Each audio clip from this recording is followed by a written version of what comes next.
नमस्कार। लर्निंग मंत्रा के audio lecture में आपका स्वागत है। हमारा आज का टॉपिक है राज्य के निर्माणक तत्व। राज्य के 4 मान्यता प्राप्त तत्व हैं, जिसमें से पहला है पर्याप्त जनसंख्या। राज्य का पहला और मानवीय तत्व जनसंख्या है। जनसंख्या गुणवान हो अथवा नहीं यह जरूरी नहीं है, लेकिन अरस्तु के द्वारा गुणवान जनसंख्या को महत्व देते हुए कहा गया कि उत्तम नागरिक से ही सर्वोत्तम राज्य का निर्माण किया जा सकता है।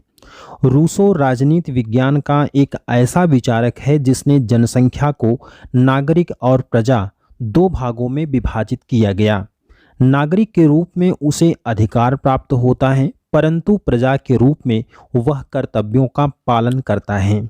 राज्य की जनसंख्या कितनी हो यह विवाद का विषय है। इसी कारण पर्याप्त जनसंख्या शब्द का प्रयोग किया जाता है। इस पर अरस्तु ने कहा, किसी राज्य की जनसंख्या इतनी अधिक न हो कि वह आत्मनिर्भर न बन सके और इतनी कम भी न हो कि वह अपनी सुरक्षा न कर सके। वर्तमान में कम और अधिक दोनों प्रकार के जनसंख्या वाले राज्य अस्तित्व में हैं। डुगवी ने कहा कि किसी राज्य की जनसंख्या इतनी होनी चाहिए कि शासक और शासित के बीच वर्गांतर रेखा को खींचा जा सके। एक राज्य की जनसंख्या किसी भी भाषा, धर्म, संप्रदाय या संस्कृति से संबंधित हो सकती है। प्लेटो ने गणितीय आधार पर एक आदर्श राज्य की जनसंख्या 5040 माना है। अरस्तु ने आदर्श राज्य की जनसंख्या 1 लाख माना। रूसो ने आदर्श राज्य की जनसंख्या 10,000 माना। रूसो द्वारा प्रत्यक्ष लोकतंत्र का समर्थन किया गया है। राज्य का दूसरा महत्वपूर्ण तत्व निश्चित भूभाग है। भूभाग किसी राज्य का भौतिक तत्व है। राज्य का अस्तित्व में आने के लिए उसकी सीमाओं का निर्धारण होना आवश्यक है। जनसंख्या को अपना भरण पोषण करने के लिए भी भूमि की आवश्यकता होती है। भूभाग के अंतर्गत स्थलमंडल, जलमंडल और वायुमंडल तीनों को शामिल किया जाता है। अरस्तु ने कहा, राज्य की सीमा स्थल और जल से लगी होनी चाहिए। सीले, डुगवी, विलोबी और हॉल ने भूभाग को राज्य का आवश्यक तत्व नहीं माना है। इनका कहना है कि घुमंतु लोगों के द्वारा भी राज्य का निर्माण किया जा सकता है। निश्चित रूप से ये विचारक अस्थायी राज्य के समर्थक रहे होंगे। ब्रिटिश विचारक क्लूबर ने 1817 ईस्वी में सबसे पहले भूमि को राज्य का आवश्यक तत्व माना था, क्योंकि भूमि के बाहर ही राज्य की सीमाओं का निर्धारण किया जा सकता है। राज्य का तीसरा महत्वपूर्ण तत्व सरकार है। सरकार राज्य का तीसरा महत्वपूर्ण और राज्य का राजनीतिक तत्व माना जाता है। एक राज्य के लिए सरकार का स्वरूप कैसा भी हो सकता है।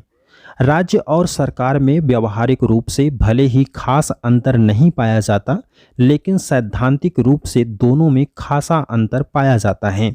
राष्ट्रीय और अंतर्राष्ट्रीय स्तर पर सरकार ही राज्य को व्यक्त करती है। इस प्रकार सरकार को राज्य का एजेंट भी कहा जाता है। यह कहना गलत नहीं होगा कि सरकार राज्य के स्वरूप को तय करता है। एक व्यक्ति की सरकार को राजतंत्र, कुछ व्यक्तियों की सरकार को कुलीन तंत्र और बहुत सारे व्यक्तियों की सरकार को लोकतंत्र कहा जाता है। राज्य की संप्रभुता शक्ति का प्रयोग सरकार ही करती है। लोकतांत्रिक सरकार का वर्गीकरण संसदीय और अध्यक्षीय सरकार के रूप में किया जाता है। भारत और ब्रिटेन में संसदीय सरकार है, जबकि अमेरिका में अध्यक्षीय सरकार है। वहीं फ्रांस में दोनों का मिश्रण पाया जाता है।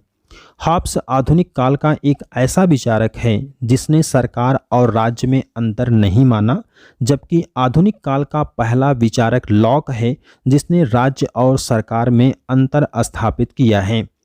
राज्य अमूर्त है तो सरकार उसका मूर्त तत्व है। राज्य की सदस्यता अनिवार्य है तो सरकार की सदस्यता अनिवार्य नहीं है। इसके अलावा राज्य अस्थायी है, परंतु सरकार को अस्थायी माना जाता है। चौथा और आखिरी, संप्रभुता राज्य का सर्वाधिक महत्वपूर्ण तत्व है। अन्य सभी तत्वों के होने के बावजूद भी संप्रभुता के बिना राज्य की कल्पना नहीं की जा सकती। संप्रभुता आधुनिक काल की देन है। इसका सर्वप्रथम प्रयोग फ्रांसीसी विचारक बोंदा ने अपनी पुस्तक दी रिपब्लिका में किया। इसी कारण बोंदा को संप्रभुता का जनक माना जाता है। यानी अगर सवाल आपकी परीक्षा में ये पूछा जाए संप्रभुता का जनक कौन है, तो उत्तर आपका बोंदा होगा। लोकतंत्र में संप्रभुता जनता में निहित है। भारतीय राजनीतिक व्यवस्था में संप्रभुता संविधान में निहित है। संघात्मक व्यवस्था में संप्रभुता संविधान में निहित होती है, जबकि संसदीय शासन प्रणाली में संप्रभुता संसद में निहित होती है। संप्रभुता के सामान्य तौर पर दो पक्ष होते हैं, एक आंतरिक पक्ष और दूसरा बाह्य पक्ष। और अब अंत में आइए कुछ अन्य महत्वपूर्ण तथ्यों पर नजर डालते हैं। राज्य के अलावा अन्य कुछ मान्यता प्राप्त तत्व और भी हैं, जैसे विलोबी ने आज्ञा पालन को राज्य का आवश्यक तत्व माना, ब्लंसली ने धर्म को राज्य का आवश्यक तत्व माना, बहुलवादी विचारक अंतर्राष्ट्रीय मान्यता को राज्य का आवश्यक तत्व मानते हैं। इन विचारकों में वान गियर के, मेटलैंड, मिस फॉलेट, लास्की और बार्कर का नाम महत्वपूर्ण है। भारतीय राजनीति विज्ञान में राज्य के 7 तत्व माने गए हैं। इसे सप्तांग सिद्धांत कहा जाता है। कौटिल्य ने अर्थशास्त्र में सप्तांग सिद्धांत का प्रतिपादन करते हुए राज्य के 7 तत्व बताए हैं, जिसमें से स्वामी, अमात्य, जनपद, दुर्ग, कोष, दंड और मित्र प्रमुख हैं। आज के ऑडियो लेक्चर में बस इतना ही। आगे के लेक्चर्स के लिए देखते रहिए GS forum with VK Mishra का यूट्यूब चैनल। मुझे दीजिए इजाज़त। नमस्कार।